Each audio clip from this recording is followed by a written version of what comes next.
parler ce soir, cette nuit, du 26 au 27 avril, je voudrais parler de la question qui est récurrente dans le domaine de la divination et de la connaissance du futur, qui est tout simplement celle: comment peut-on connaître le futur à l'avance? Alors il y a plusieurs versions à ce sujet qu'on peut échafauder, qu'on peut comparer.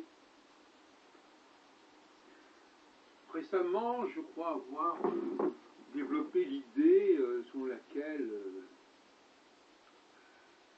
il y aurait une mémoire du futur, c'est-à-dire que nous revivrions des choses que nous avons déjà vécues, ce qui voudrait dire que la vie, nous revivrions nos vies plusieurs fois.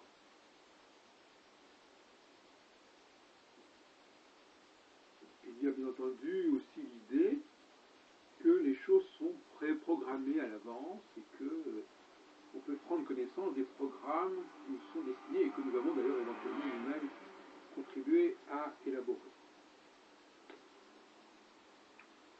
Alors, je voudrais aborder le problème sous deux angles. D'une part, l'angle astrologique, et d'autre part, l'angle de la voyance, et même de la médiumnité.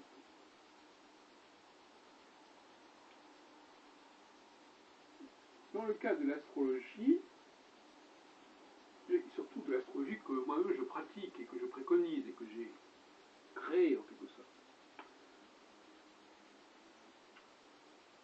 il y a des situations qui sont programmées. Et elles sont programmées non pas pour des individus, mais pour des générations, pour des périodes. Le cycle de 7 ans, où je suis pionnier, si on peut dire, nous parle de situations qui se présentent de manière récurrente et cyclique, et qui posent des problèmes aux gens, ce que j'ai appelé des tentations. Donc on peut annoncer des tentations à l'avance. Des tentations qui nous interpelleront personnellement, mais qui ne nous interpellent pas, je dirais presque individuellement. C'est-à-dire qu'il n'y a pas un système de tentation individuelle. Mais nous sommes néanmoins face à des situations collectives censées les résoudre à notre échelle individuelle et personnelle. Je crois que c'est une façon, disons, économique, je dirais, ocamienne de poser le problème, c'est-à-dire il y a en effet des situations qui se présentent, mais on n'a pas un système qui ferait que ça se présenterait de manière différente, à des moments différents, pour les uns et pour les autres. Donc les problèmes sont les mêmes, les questions sont les mêmes, pour tout le monde, au même moment, mais les réponses, les réactions, la façon de gérer les problématiques qui sont posées vont différer d'une personne à l'autre. Donc ça, c'est la réponse au niveau astrologique. Non, il est évident que si on passe à l'astrologie traditionnelle, qui est en vigueur actuellement, on ne dira pas cela. On nous dira, et je pense surtout le code karmique, mais pas seulement, on nous dira que voilà, il y a le transit de telle personne, pour telle personne dans son thème, qui vont avoir lieu à tel moment, qui vont poser tel et tel problème, et pour telle autre personne, ça sera un autre moment, et ça va jouer d'une autre façon. Donc là, on a une beaucoup plus grande dépense d'énergie, dépense d'information, on n'est plus du tout dans l'ocamisme, on n'est plus du tout dans la simplicité, et là on est dans une profusion de modèles, puisque chaque personne a son propre thème, et chaque personne va donc, à travers ce thème, vivre l'évolution des configurations astrales de façon personnelle, en tout cas à des moments particuliers. Donc là, effectivement, on a la même démarche que la première que j'ai préconisée, mais avec un luxe de moyens absolument colossal et qui me paraît totalement excessif. Donc voilà pour la question de l'astrologie. Dans les deux cas, cas, nous avons une sorte de cycle karmique qui est complètement collectif et qui est complètement récurrent. Et dans l'autre cas, on a, on se projette toujours, un processus individuel qui obéit à des tas de configurations, qui se recoupent, qui se réactivent, et qui est évidemment quelque chose de beaucoup plus compliqué à concevoir. Et moi, j'ai beaucoup de mal à croire qu'il en soit ainsi. Alors je passe maintenant au volet voyant, puisque depuis un certain temps, je rencontre énormément de voyants, et que je les interviewe, et que je les mets sur le site notamment de Future Vidéo Voyance. Il y a notamment également sur YouTube. Et alors je n'épiloguerai pas sur le fait qu'évidemment, c'est un problème que je n'ai pas abordé, mais qui est évident, c'est qu'il y a des gens qui ne sont pas du tout crédibles dans leurs prévisions. Alors là, évidemment, c'est votre problème. Hein. On parlait peur de prévoir, mais il y a aussi des gens qui ne prévoient pas, ou qui prévoient mal.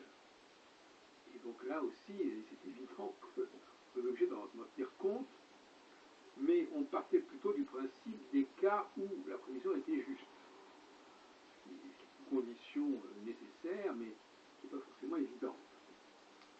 Alors dans le cas des voyants, alors il y a ceux qui sont avec support, il y a ceux qui sont ce qu'on appelle de la voyance pure, et moi j'ai un faible pour la voyance pure, et pas beaucoup de sympathie pour les supports.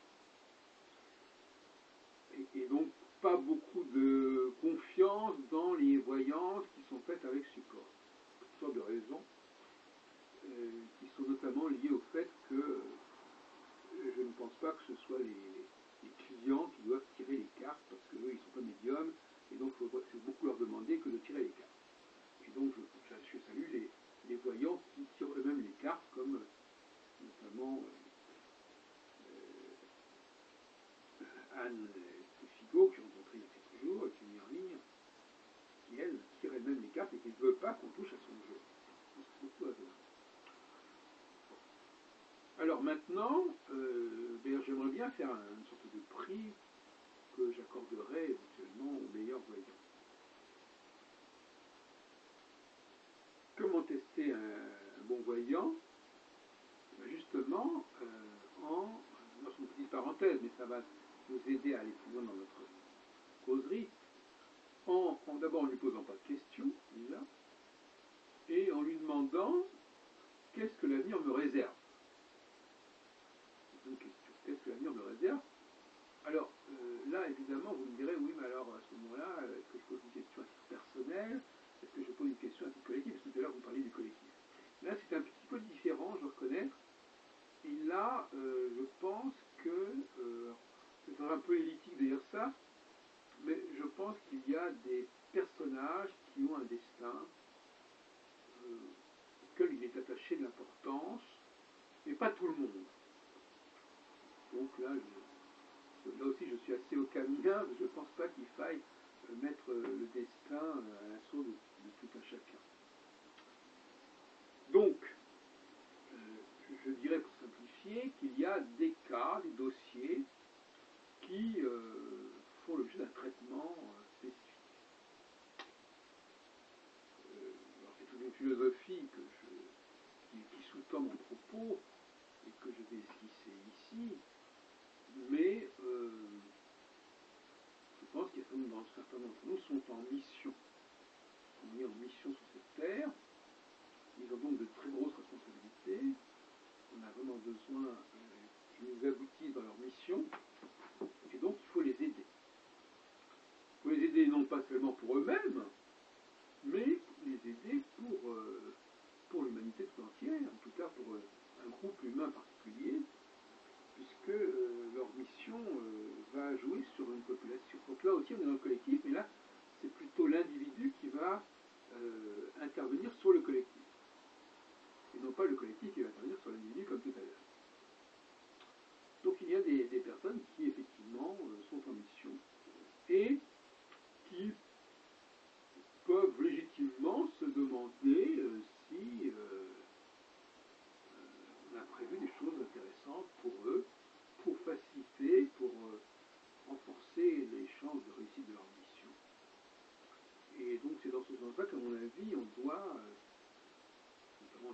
hommes politiques importants, des créateurs, des chercheurs, ont le droit de demander à des voyants de leur dire ce que leur avenir leur réserve en termes de facilitation de leur mission ou de récompense de leur mission.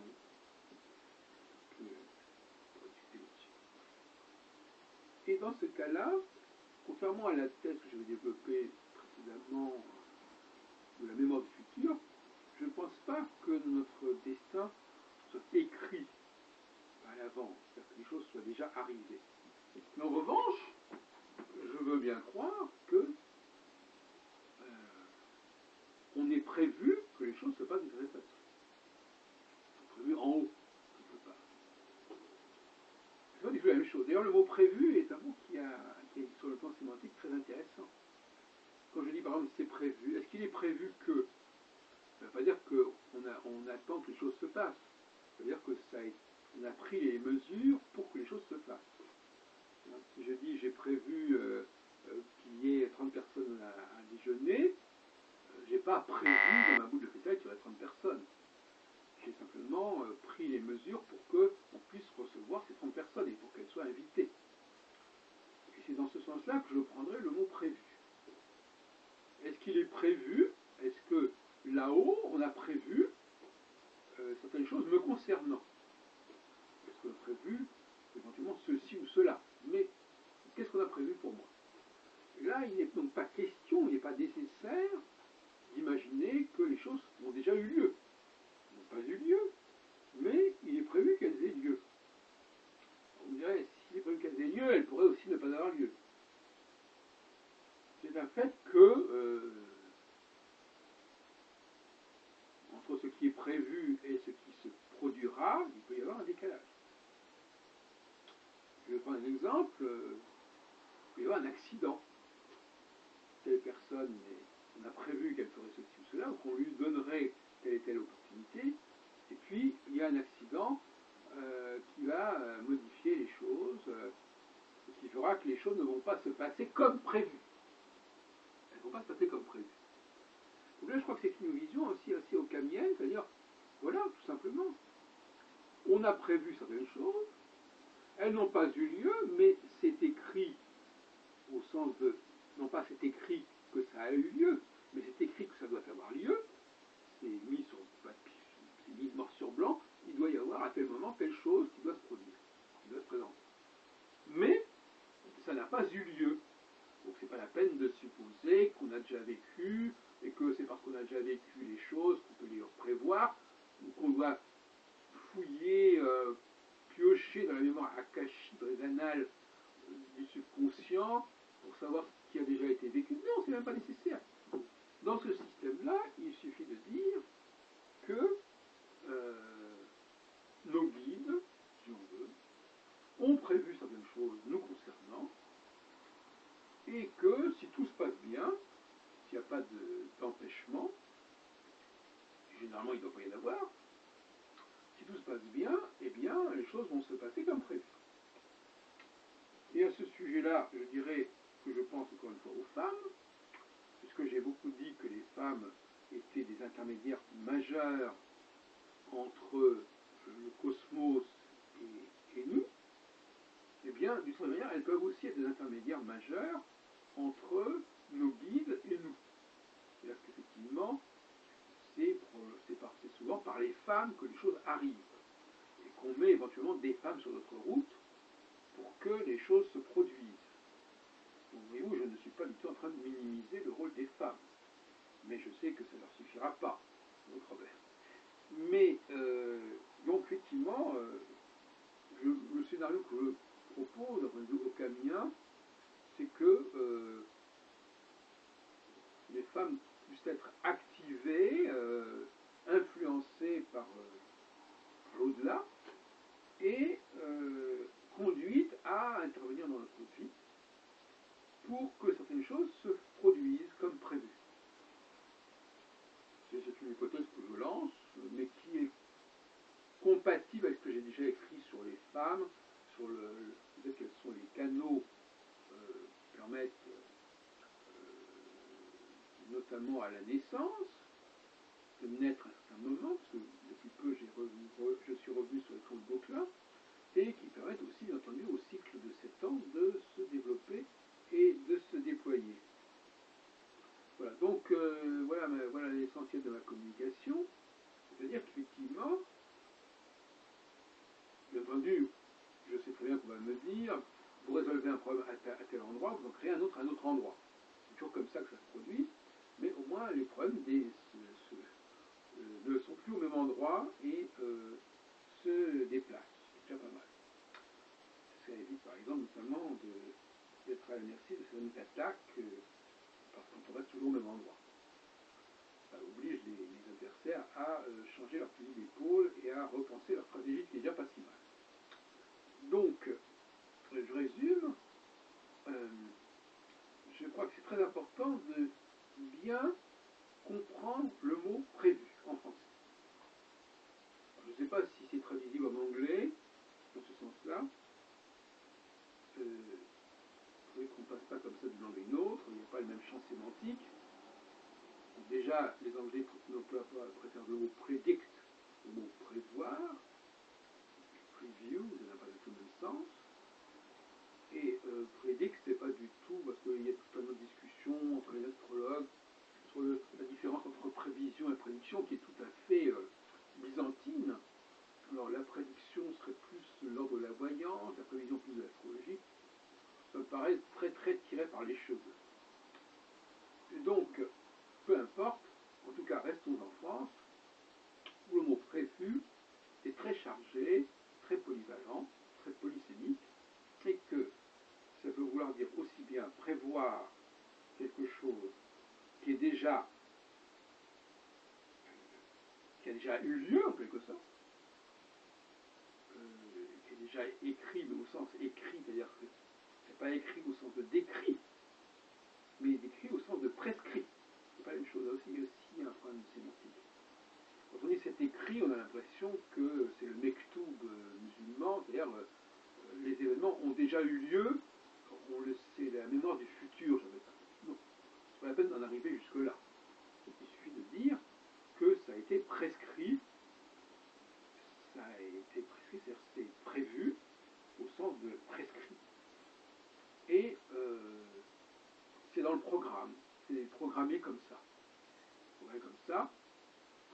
Et voilà, on a pris les mesures pour que les choses arrivent à ce moment-là, de telle et telle manière. Et on peut demander à un voyant qui est doué, puis ils ne sont pas tous doués, et notamment un médium pur, de nous dire en quelques minutes, parce que là aussi, il ne faut pas faire traîner les choses, et traîner la consultation. Moi je dis qu'un bon voyant, en 3 minutes, il vous a dit l'essentiel. Un mauvais voyant, il peut mettre 1 heure pour faire traîner les choses en tirant ceci, cela, etc. Moi, je demande à un voyant, voilà, je vous donne 3 minutes pour me dire ce que vous avez à me dire. Voilà. Et là, c'est bien très intéressant. Et on peut demander à 100 voyants, on peut me dire en 3 minutes ce qu'ils ont à me dire. Alors, l'intérêt, c'est déjà qu'on en voit beaucoup, qu'on ne prend pas beaucoup de leur temps, et qu'on peut comparer. Moi, ce qui m'intéresse, c'est quand un certain nombre de voyants disent à peu près la même chose, sans avoir aucun support, parce que la notion de support pose problème. Bon, dans le cadre du tarot, c'est pas la même chose, c'est pas très grave, parce que le support varie constamment d'un tirage à l'autre. Mais en astrologie, globalement, les astrologues, ils restent le même thème, et ils vont donc tirer à peu près la même interprétation. Enfin, il y a des chances. Donc là, le fait que 10 astrologues disent la même chose, ça prouve rien du tout. Sinon qu'ils sont à la même école. En revanche, 10 voyants, pour ne prendre que 10 voyants, qui diraient à peu près mot pour mot la même chose, sur des points qu'on ne leur a absolument pas soufflé quoi que ce soit, on ne leur a posé aucune question, ben, je trouve ça tout à fait impressionnant. Hein, et moi, ça m'est arrivé, je vois des gens qui me disent, voilà, d'ailleurs ça a été enregistré, on vous voit publier un livre, moi je n'ai pas publié depuis pas mal de temps des livres, on vous voit publier un livre, probablement à la fin de l'année, au début de l'année prochaine, et voilà, on voit plusieurs, voilà, plusieurs sujets, voilà, bon, très bien. Je me dis que ça doit probablement, j'ai des dis pas que ça va, je dis pas que ça va probablement avoir lieu, je dis que c'est probablement prévu et prescrit comme ça. Quelque part, on a dit, voilà, Jacques Heilbronn, maintenant, il va falloir que on l'aide à publier ses livres et que des gens s'intéressent à ce qu'il a fait, qu'il aille regarder sur Internet, qu'il a regardé ce qu'il a fait, et que qu'un éditeur se mette à publier ses livres. C'est un appel que je fais, entre parenthèses, en passant. Parce qu'après tout, on peut aussi être acteur dans ce projet. Si quelqu'un vous dit vous allez publier, ben on peut peut-être prendre les mesures pour être publié. Mais on peut aussi attendre que quelqu'un vienne vous voir gentiment en disant ah, j'aime beaucoup ce que vous faites, et voilà. Et cette personne-là, elle aura évidemment été quelque part télévisée par les guides qui se seront servis de cette personne-là pour faire que les choses qui sont prévues se produisent. Ce qui est prévu, c'est pas ce qui se produit. Le prévu précède ce qui se produit, et pas l'inverse. Et puis, je sais pas, on m'a annoncé d'autres choses encore. On me voit, par exemple, aller vivre à la campagne. Pour l'instant, je suis pas du tout à la campagne. On me voit dans une maison comme ça, dans la forêt. Bon, c'est intéressant, c'est surprenant. C'est c'est surprenant, c'est intéressant. Ce sont des meilleures conditions de travail, des meilleures conditions de vie. C'est intéressant, mais ça aussi, ça peut passer par les femmes ou pas, enfin, peu importe. Mais voilà, donc c'est des choses. Moi, j'ai la fausse modestie, je dirais, ou plutôt, j'ai pas vraiment de modestie. Je suis peut-être quelqu'un qui fait des choses intéressantes. Il est peut-être normal qu'on s'intéresse un peu à mon cas et qu'on ait prévu des choses me concernant. Ce n'est pas forcément le cas de tout à chacun. Voilà ce que je voulais vous dire ce soir.